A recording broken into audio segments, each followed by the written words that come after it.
ഒരു ശ്രോതാവ് അയച്ചു തന്ന കത്താണ് ഇനി വായിക്കുന്നത്. യാചകരുടെ കയ്യിലെ കുഞ്ഞുങ്ങൾ എന്തുകൊണ്ട് എപ്പോഴും ഉറങ്ങുന്നു? എപ്പോഴെങ്കിലും നിങ്ങൾ ഇതിനെക്കുറിച്ച് ചിന്തിച്ചിട്ടുണ്ടോ? കത്ത് ഇപ്രകാരം: ഒരു ദിവസം രാവിലെ നോക്കുമ്പോൾ നഗര മധ്യത്തിലെ പാലത്തിനടിയിൽ നല്ല തിരക്കുള്ള സ്ഥലത്ത് ഉറങ്ങുന്നൊരു കുഞ്ഞിനെയും മടിയിൽ കിടത്തി ഒരു സ്ത്രീ നിസ്സംഗയായി ഇരിക്കുന്നു. അടുത്തുവച്ച പാത്രത്തിൽ ആളുകൾ തുട്ടുകൾ എറിഞ്ഞുകൊടുത്ത് നടന്നു പോകുന്നു. ഇതൊരു സാധാരണ കാഴ്ച മാത്രമായി നമ്മൾ കാണുന്നു. വൈകിട്ട് തിരിച്ചു വരുമ്പോഴും അതേ കാഴ്ച. ഒരു മാറ്റവുമില്ല. ഉറങ്ങുന്ന കുഞ്ഞും അമ്മയും അതേ ഇരിപ്പ് തന്നെ. എല്ലാ ദിവസവും ഈ കാഴ്ച ഒരു മാറ്റവുമില്ലാതെ തുടരുന്നതിൽ ദുരൂഹതയുണ്ടെന്ന് നമ്മളിൽ ചിലർക്കെങ്കിലും തോന്നാം.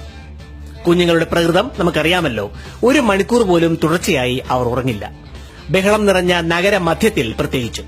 അതേസമയം ഈ കുഞ്ഞ് ഒരിക്കലും ഉണർന്നിരിക്കുന്നത് നമ്മൾ കാണുന്നുമില്ല.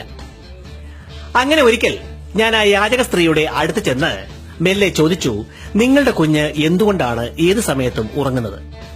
മറുപടി നൽകാതെ അവർ തല തിരിച്ചു കളഞ്ഞു. ചോദ്യം ഉച്ചത്തിലായപ്പോഴും അവർ പ്രതികരിച്ചില്ല. ചോദ്യം തുടരവേ പിന്നിൽ നിന്ന് ചുമലിൽ ഒരു കൈ മെല്ലെ സ്പർശിച്ചു. ഒരു മധ്യവയസ്കനാണ്.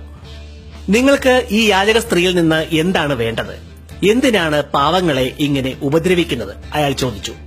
എന്നിട്ട് ചുമലിലെ കൈ മെല്ലെ മാറ്റി ഒരു നാണയത്തുട്ട് ആ പാത്രത്തിലിട്ട് അയാൾ നടന്നകന്നു. പിറ്റേ ദിവസം തൊട്ടടുത്തൊരു കെട്ടിടത്തിൽ എന്റെ ഒരു സുഹൃത്തിന്റെ മുറിയിൽ നിന്നും ഞാൻ രംഗം വീക്ഷിക്കാൻ തീരുമാനിച്ചു. എല്ലാം പഴയതുപോലെ തന്നെ, ഒരു മാറ്റവുമില്ല. കുഞ്ഞ് ഉറങ്ങുന്നു, സ്ത്രീ നിസ്സംഗയായി ഇരിക്കുന്നു. കാര്യമെന്തായാലും അന്വേഷിക്കാൻ തന്നെ ഞാൻ തീരുമാനിച്ചു.